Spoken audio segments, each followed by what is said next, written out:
pertencente ao Códice Segundo da Biblioteca. Encontra-se conservado no Museu Copta no Cairo, e é um dos muitos textos do cristianismo gnóstico primitivo. A língua do texto é um dialeto copta chamado sarrídico. Acredita-se que o texto tenha sido escrito entre os anos 120 e 135 d.C. A história começa com a queda da alma, que é personificada como sendo feminina, desde o seu estado anterior de pureza, até a sua queda ao corpo, onde cai nas mãos de muitos deuses, e ela os assume como seu senhor, e ela gera filhos na matéria para eles, que nascem, surdos, cegos e deficientes, ou seja, sem nenhum entendimento. Alguns usam ela à força, outros seduzem ela com presentes, prometendo-lhe fartura, comida, e uma roupa para o corpo, como se ela, a alma, precisasse disso. E desde os tempos que ela desceu, ela já passou pelas mãos de muitos, e em cada uma de suas existências, ela se contamina com um diferente, e assim ela se prostitui com todos eles.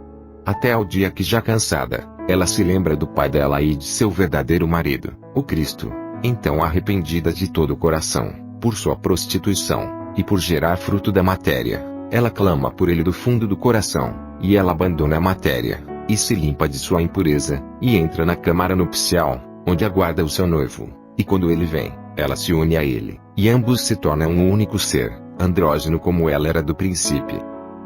Início do texto. Homens sábios de antigamente davam à alma um nome feminino. De fato, ela é feminina em sua natureza também. Ela ainda tem seu ventre. Enquanto estava sozinha com o pai, era virgem e de forma andrógena. Mas quando ela caiu em um corpo e veio para esta vida, então ela caiu nas mãos de muitos ladrões. E as criaturas devassas passaram-lhe de uma para outra, trecho fragmentado. E para ela, alguns faziam uso dela pela força, enquanto outros faziam isso seduzindo-a com um presente. Em suma, eles a contaminaram, e ela com eles perdeu a virgindade. E em seu corpo ela prostituiu-se e entregou-se a todos, considerando cada um que ela estava prestes a abraçar para ser seu marido. Quando ela se entregou a adúlteros infiéis, para que pudessem fazer uso dela, então ela suspirou profundamente e se arrependeu. Mas mesmo quando ela vira o rosto desses adúlteros, ela corre para os outros, e eles a obrigam a viver com eles, e prestar serviço a eles em sua cama, como se fossem seus senhores. Por vergonha, ela não se atreve mais a deixá-los, enquanto eles a enganam por um longo tempo, fingindo serem maridos fiéis e verdadeiros, como se eles a respeitassem muito. E depois de tudo isso eles a abandonam e vão embora. Ela então se torna uma pobre viúva desolada, sem ajuda. Nem mesmo uma medida de comida foi deixada para ela desde o tempo de sua aflição. Deles, ela não ganhou nada, exceto as impurezas que eles lhe deram enquanto eles tiveram relações sexuais com ela. E seus descendentes que gerou com os adúlteros são mudos, cegos e doentios. Eles são débeis mentais. Mas quando o pai que está acima a visita, ele olha para ela e a vê suspirando, com seus sofrimentos e desgraça, e se arrependendo da prostituição com a qual ela se envolveu. E quando ela começa a invocar o nome dele para que ele possa ajudá-la, clamando com todo o seu coração, dizendo: salve-me, meu pai, pois eis que eu lhe prestarei contas, pois abandonei minha casa e fugi dos aposentos de minha juventude. Restaure-me a si mesmo novamente. Quando ele a vir em tal estado, então ele a considerará digna de sua misericórdia, pois muitas são as aflições que lhe aconteceram porque ela abandonou sua casa. Agora sobre a prostituição na alma, o Espírito Santo profetiza em muitos lugares. Pois ele disse no profeta Jeremias, 3:1-4, se o marido despedir sua esposa, e ela o deixar, e se entregar a outro homem, ela poderá voltar para ele depois disso? Essa mulher não se contaminou completamente. E você se prostitui com muitos pastores e volta para mim. Disse o Senhor, recordas teu passado e veja onde te prostituíste. Você não estava sentado nas ruas profanando a terra com seus atos de prostituição e seus vícios. E você levou muitos pastores a se tornarem uma pedra de tropeço para si mesmo. Você ficou sem vergonha com todos.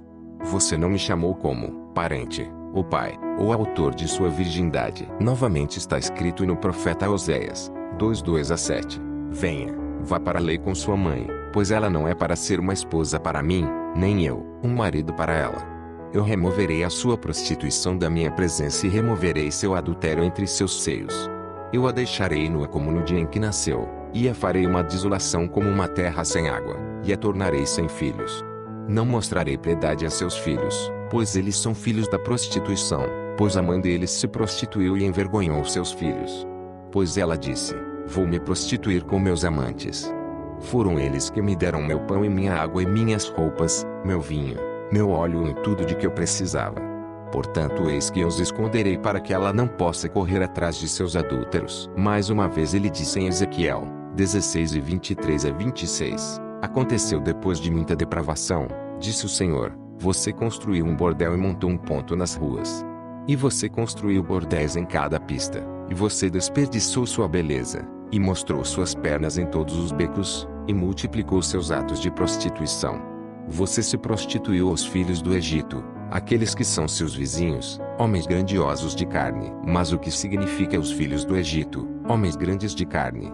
Significam, senão o domínio da carne e o reino perceptível, o visível, e os assuntos da terra, pelos quais a alma se tornou corrompida aqui, recebendo deles alimentos como pão, vinho, óleo, roupas e outras bobagens externas que secam o corpo, as coisas que ela acha que precisa. Mas, quanto a essa prostituição, os apóstolos do Salvador ordenaram. Atos 15 e 20, 29, 21 e 25, 1 Tessalonicenses 4:3, 1 Coríntios 6 e 18, 2 Coríntios 7 1, guardem-se dela, purifiquem-se a si mesmos contra ela, falando não apenas da prostituição do corpo, mas especialmente da alma.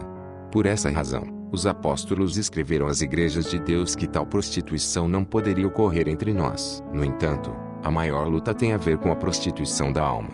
Daí surge a prostituição do corpo também. Portanto, Paulo, escrevendo aos Coríntios, 1 Coríntios 5 9 a 10, disse: eu escrevi a vocês na carta, não se associem com prostitutas de modo nenhum.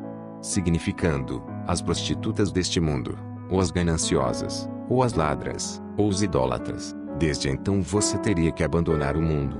Aqui está falando espiritualmente, porque a nossa luta não é contra carne e sangue, como ele disse em Efésios 6 e 12. Mas contra os governantes deste mundo de escuridão e os espíritos da maldade. Enquanto a alma continuar correndo por toda parte copulando com quem quer que ela encontre e se contaminando, ela existe sofrendo seus meros desertos. Mas quando ela perceber o aperto em que está, e chorar diante do Pai e se arrepender, então o Pai terá misericórdia dela e ele fará seu útero se desviar do domínio externo e irá transformá-lo e trazê-lo novamente para dentro, para que a alma recupere seu caráter adequado. Pois não é assim com uma mulher. Pois o útero do corpo está dentro do corpo como os outros órgãos internos, mas o útero da alma está ao redor do lado de fora, como a genitália masculina que é externa. Assim, quando o ventre da alma, pela vontade do Pai, se volta para dentro, é batizado e é imediatamente limpo da poluição externa que foi comprimida sobre ele, assim como as vestimentas, quando sujas, são colocadas na água e lavadas até que sua sujeira seja removida e elas se tornem limpas. Assim, a limpeza da alma recupera a novidade de sua natureza anterior e ela volta a si mesma. Esse é o batismo da alma. Então ela começará a provocar contrações como uma mulher em trabalho de parto, que se contorce e se enfurece na hora do parto. Mas como ela é mulher, sozinha ela é impotente para gerar um filho. Do céu, o Pai lhe enviou seu homem, que é seu irmão, o primogênito. Então o noivo desceu para a noiva. Ela desistiu de sua antiga prostituição e se limpou das poluições dos adúlteros, e ela foi renovada para ser uma noiva. Ela se limpou na câmara nupcial, ela encheu de perfume, ela se sentou nela esperando pelo verdadeiro noivo. Ela não corre mais pelo mercado, copulando com quem ela quiser, mas continuou esperando por ele, dizendo: quando ele virá? E temê-lo, pois ela não sabia como ele era. Ela não se lembra mais desde o tempo em que caiu da casa de seu pai, mas pela vontade do Pai. Trecho fragmentado. E ela sonhava com ele como uma mulher apaixonada por um homem. Mas então o noivo, de acordo com a vontade do Pai, desceu até ela na câmara nupcial, que estava preparada. E ele decorou a câmara nupcial, pois desde que o casamento da alma não é como o casamento carnal, aqueles que têm relações sexuais um com o outro na carne, nunca se sentirão satisfeitos com essa relação sexual. E como se fosse um fardo, eles deixam para trás rastros de aborrecimentos, causados pelo desejo físico, e insatisfeitos eles viram o rosto um para o outro. Mas esse casamento, trecho fragmentado. Mas uma vez que eles se unam, eles se tornam uma vida única. Por isso o profeta disse, Gênesis 12:24, sobre o primeiro homem e a primeira mulher, eles se tornarão uma só carne. pois eles estavam originalmente unidos um ao outro quando estavam com o pai antes da mulher desencaminhar o homem, que é seu irmão. Este casamento os uniu novamente e a alma foi unida ao seu verdadeiro amor, seu verdadeiro mestre, como está escrito, Gênesis 13:16, 1 Coríntios 11:1, Efésios 5:23. Então, gradualmente, ela o reconheceu e se regozijou mais uma vez, chorando diante dele, lembrando-se da desgraça de sua antiga viuvez. E ela se adornou ainda mais para que ele pudesse ficar contente em ficar com ela. E o profeta disse nos Salmos 45:10-11, ouça, minha filha, e veja e incline o seu ouvido e esqueça o seu povo e a casa de seu pai, pois o rei desejou a sua beleza, pois ele é o seu senhor. Pois ele exige que ela desvie o rosto de seu povo e da multidão de seus adúlteros, do meio a quem ela uma vez fez parte, para se dedicar apenas a seu rei, seu verdadeiro senhor, e esquecer a casa do pai terreno, com quem as coisas foram mal para ela, para lembrar unicamente de seu pai que está no céu. Assim também foi dito, Gênesis 12:1, para Abraão, saía do seu país, e da casa de seu pai e de seus parentes. Assim, quando a alma se adornou novamente em sua beleza, trecho fragmentado, desfrutou de seu amado, e ele também a amou. E quando ela teve relações sexuais com ele, ela obteve dele a semente que é o espírito que dá vida, de modo que por ele, ela tem bons filhos e os cria. Pois esta é a grande e perfeita maravilha do nascimento. E assim este casamento é aperfeiçoado pela vontade do Pai. Agora é apropriado que a alma se regenere e se torne novamente como era no início. A alma então se move por sua própria vontade. E ela recebeu a natureza divina do Pai para seu rejuvenescimento, para que ela pudesse ser restaurada para o lugar onde originalmente havia sido. Esta aqui é a ressurreição dos mortos. Este é o resgate do cativeiro. Esta é a jornada ascendente da ascensão ao céu. Este é o caminho da ascensão ao Pai. Portanto, o profeta disse, Salmo 103:1-5, bendize, ó minha alma, ao Senhor, e tudo que há em mim bendiga ao seu santo nome. Minha alma louve a Deus, que perdoou todos os seus pecados, que curou todas as suas doenças, que resgata sua vida da morte. Coroa-te com misericórdia, que satisfaz o teu desejo com coisas boas. A tua juventude será renovada como a de uma águia. Então, quando ela se tornar jovem novamente, ela ascenderá, louvando o Pai e seu irmão, por quem ela foi resgatada.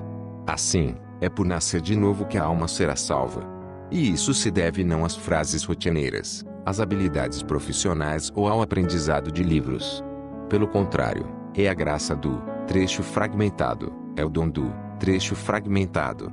Pois tal é esta coisa celestial.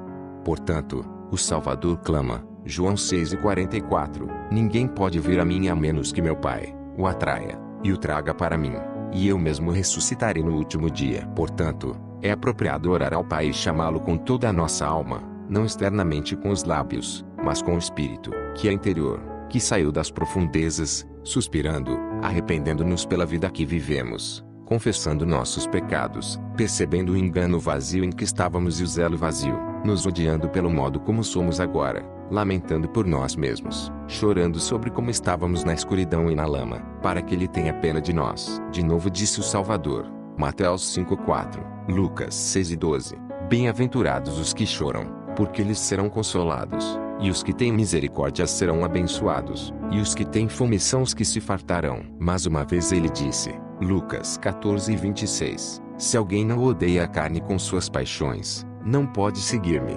Pois o começo da salvação é arrependimento.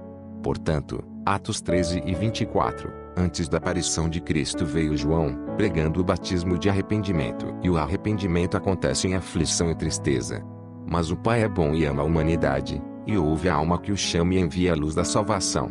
Por isso ele disse através do Espírito ao profeta, Isaías 1:18, dize aos filhos do meu povo, se os teus pecados estenderem-se da terra ao céu e se tornarem vermelhos como escarlate e mais escuro do que pano de saco, e se você voltar para mim com toda a sua alma e me disser meu Pai, eu irei te dar atenção como um povo santo. Novamente em outro lugar, Isaías 30:15, assim diz o Senhor, o Santo de Israel, se você voltar e suspirar, então você será salvo e saberá onde você estava quando você confiou no que é vazio. Novamente ele disse em outro lugar, Isaías 30:19-20, Jerusalém chorou muito, dizendo, tenha piedade de mim. Ele terá piedade do som do seu choro. E quando ele viu, ele te deu atenção. E o Senhor lhe dará pão de aflição e água de opressão. De agora em diante, aqueles que o enganam não se aproximarão de você novamente. Observe aqueles que estão enganando você. Por isso, é apropriado orar a Deus noite e dia, estendendo nossas mãos para Ele como as pessoas que naufragam no meio do mar fazem. Nesse momento eles oram a Deus com todo o seu coração sem nenhuma hipocrisia. Para aqueles que rezam hipocritamente, enganem somente a si mesmos. Porque ninguém se torna digno da salvação, amando o lugar do engano. De fato, é por isso que Deus examina as partes internas e examina o fundo do coração, para que ele possa saber quem é digno da salvação. Portanto, está escrito no poeta Homero, Odisseia 1.48 a 1.59. Odisseu sentou-se na ilha chorando e lamentando e virando o rosto das palavras de Calipso e de seus truques, desejando ver sua aldeia e fumaça saindo dela. E se ele não tivesse recebido ajuda do céu, ele não teria sido capaz de retornar à sua aldeia. Novamente Helen, trecho fragmentado, dizendo no livro Odisseia 4260 a 261. Meu coração se afastou de mim. É para minha casa que eu quero voltar. Pois ela suspirou, dizendo, Odisseia 4261 a 4264. Foi Afrodite que me enganou e me tirou da minha aldeia. Minha única filha eu deixei para trás e meu marido que era bom e compreensivo. Pois quando a alma deixa seu marido perfeito por causa da traição de Afrodite, que existe aqui no ato de gerar, então ela sofrerá dano.